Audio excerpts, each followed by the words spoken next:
بسم اللہ الرحمن الرحیم۔ جی ناظرین، آپ دیکھ رہے ہیں فقہ اسلامک یوٹیوب چینل۔ اگر ابھی تک آپ نے ہمارا چینل سبسکرائب نہیں کیا تو سبسکرائب کرنا نہ بھولیے۔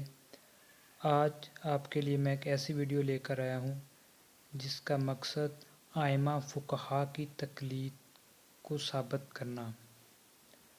جیسا کہ آج کل کے دور میں پرفتن دور ہے، فتنوں کا دور ہے، لوگ فقہا کی تقلید کا انکار کر رہے ہیں اور اس کے بارے میں طرح طرح کی دلیلیں دے کر ہمارے کم سن لوگوں کو اور کم پڑھے لکھے لوگوں کو گمراہ کر رہے ہیں۔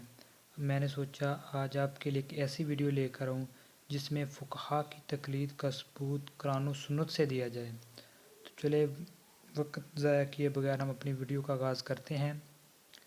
ائمہ فقہا کی تقلید کا ثبوت۔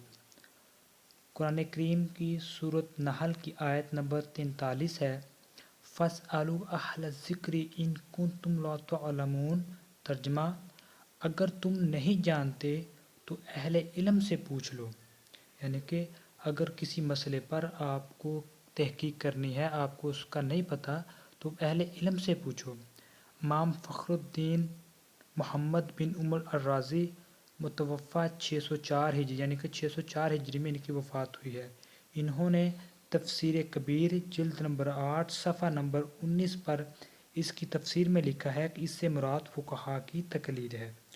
اور علامہ سید محمود آلوسی بغدادی المتوفی 1270 ہجری یعنی کہ اس ہجری میں ان کا انتقال ہوا ہے، انہوں نے اس آیت سے ذریعے تقلید کو ثابت کیا ہے کہ ائمہ فقہا کی تقلید کا ثبوت اس قرآن کریم کی آیت سے ملتا ہے کہ جیسا کہ آج کل ہمارے جو مفتیان حضرات ہیں جو فقہ کے مطابق فتوے دیتے ہیں، جیسا کہ برصغیر میں فقہ حنفی رائج ہیں تو امام اعظم ابو حنیفہ رحمۃ اللہ علیہ کے فقہ کو فالو کرتے ہیں، اس کے مطابق فتوے دیتے ہیں۔